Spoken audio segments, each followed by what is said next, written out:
Olá pessoal, tudo bem? Eu sou Adriana Maria Zanetti, sou escritora, contadora de histórias, desenhista, artesã, professora. Fui professora durante muitos anos também de educação infantil. E eu vim falar um pouquinho com vocês, pais, porque nessa época de pandemia, né, vocês estão todos mais confinados, alguns estão trabalhando, mas enfim, nós estamos mais em casa. E eu vim trazer um desafio para vocês, o desafio de se tornarem contadores de histórias.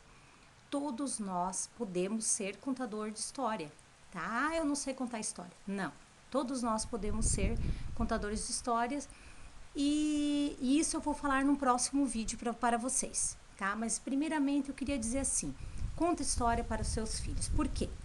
Porque que as crianças estão longe da sala de aula, né? Elas estão com uma sala de aula diferente, que é a virtual. Então, é muito difícil a criança ela viver essa magia da contação de história e atingir todos os objetivos que ela traz, todos os, né? Porque quando você conta a história para o seu filho cria empatia, se põe no lugar do personagem, ele se socializa mais quando ele cria empatia, ele aumenta o vocabulário, ele aumenta a criatividade, ele aumenta a memória, né? Então, ele traz muitos benefícios quando uma criança ouve uma história. Então, o porquê contar histórias para o meu filho?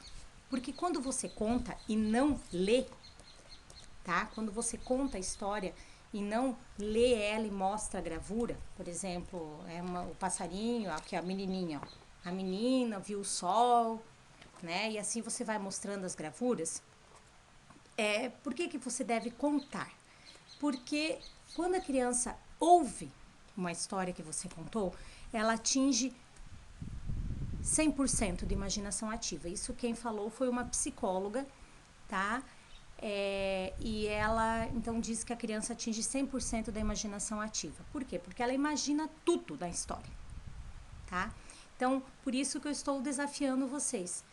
Não sei se vocês lembram, quando os filhos de vocês talvez eram menores ou ainda são, né? Que você inventou uma história e daí aquela criança todo dia pede, ai mãe, ai pai, conta aquela história, conta. Aí você comenta com os amigos assim, meu Deus, eu fiz uma história tão besta, assim, tão do nada, e o meu filho fica toda hora pedindo para repetir. Por que ele faz isso, vocês sabem? É porque a criança imaginou 100% daquela história, porque não tinha no papel, não tinha gravura, não tinha nada. Então, por que não você pegar uma história que a criança não conheça, você ler ela antes, algumas vezes, e você contar do seu jeito para a criança?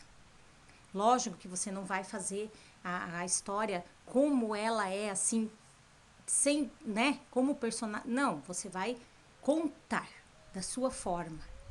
Não vai perder a ideia da história e nem vai trocar os personagens, mas vai contar essa história. Pode ter certeza que quando você conta a história, a criança cria mais, a criança vive mais. Não está errado dessa forma, tá? De você ler e mostrar a gravura. Só que desse jeito, segundo Ana Flávia Basso, que é uma contadora de histórias, psicóloga e tal, a criança ela só tem 20% da imaginação. Por quê? Porque quando tu fala da vaca, por exemplo, aqui ó, ela vai desenhar essa vaca. Agora, se você conta a história que tá aqui da vaca, sem mostrar a gravura dela, depois tu mostra, né, outro dia, mas pelo menos nesse dia que você contou, a criança vai desenhar a vaca dela, vai imaginar como é que ela é, vai pôr bolinhas, vai pôr flores, vai pôr, entende, gente? Então, é interessante você contar histórias para o seu filho. Então, eu vou fazer esse desafio hoje, nesse meu primeiro vídeo. Pais, você topa ser um contador de histórias?